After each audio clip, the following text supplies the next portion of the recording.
What's up, traders? Matt from the Trade Brigade here doing a technical analysis on ticker symbol PLTR for Palantir Tech. On the left-hand side, we have the daily time frame, and on the right-hand side, the 30-minute intraday time frame. First things first, this will, of course, be an update. The last major pattern that we were monitoring was, of course, this ascending triangle right here. Earnings threw a wrench in that, gapping us down, and we got some follow-through on the Friday session. I would also point out that volume has been extremely elevated over the past two trading days in PLTR, so the sellers do appear to have the upper hand, especially noting we even broke the low of that pattern there around $11.85. So what are the targets underneath us? We have this $10 mark as well as the $9 mark coming from the earlier days as this was just beginning to go public via SPAC, right? So if I zoom in on this, we know that SPACs kind of have that floor in place around $10. You can see that's where things really started stemming to the upside, and the true all-time low in the stock is around $8.90. So that's what we've got for downside levels. How much I would trust the 890,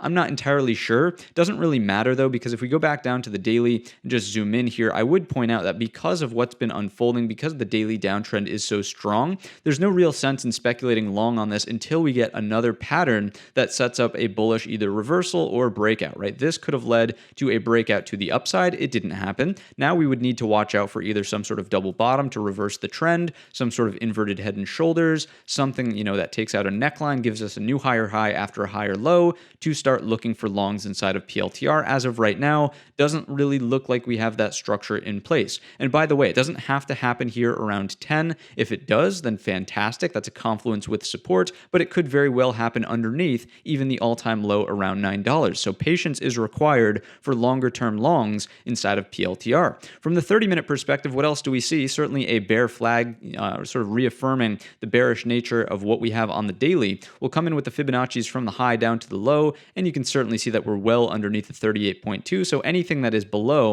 1140, we'll call it just for round number's sake, is technically bear flag consolidation from a Fibonacci perspective. But I would even take it one step further and say anything that really fails to get back up and over 1185 is still bearish, right? You could essentially look at this as a break retest here. So looking for inverted hammers, indecision dojis, basically anything that sets up a bearish trade at that back test level for a rollover equal lows potentially coming into 10, the whole dollar this time around. So looking more bearish than bullish out there inside of PLTR. Just to give you a heads up, if it is going to flip bullish and we have a massive reversal candle on Tuesday or Wednesday this upcoming week, if we can recapture the 1185, then that puts into play a different pattern, right? We have a look below, fail back into the range. If we can get acceptance above 1185, the top end is technically the target around 1420, but it doesn't look like a more likely outcome into this shortened trading week. So that's going to wrap up the video. If you enjoyed it today or learned anything new, let me know in the comments section or by giving the video a thumbs up. Don't forget our main channel is linked in the description. And all of that being said, I wish you a green trading week.